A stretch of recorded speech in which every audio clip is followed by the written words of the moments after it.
François Feldman et Johnny Jamison sont amis depuis de nombreuses années.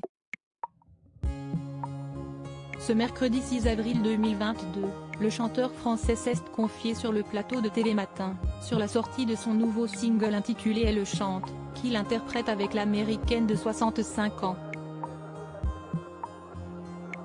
L'occasion pour lui de revenir sur leur rencontre particulière, pour l'enregistrement de la chanson Joue pas, sortie en 1889.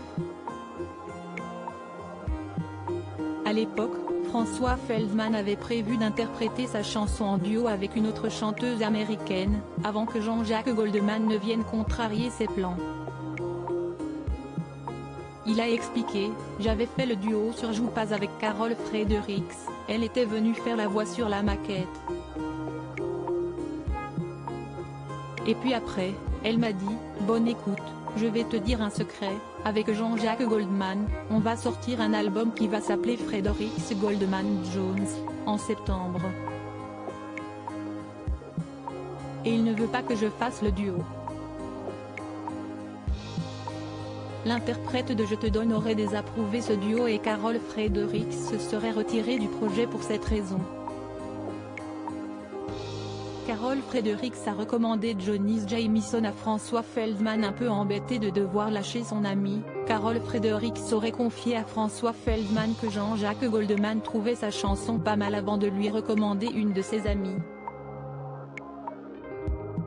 Selon François Feldman, la chanteuse américaine, morte en 2001 à l'âge de 49 ans, lui aurait dit: « J'ai une copine, Johnny Jamison, elle est sur la tournée, elle fait tous les stades.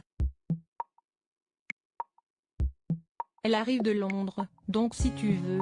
En plus elle est plus jolie que moi, elle chante mieux que moi. »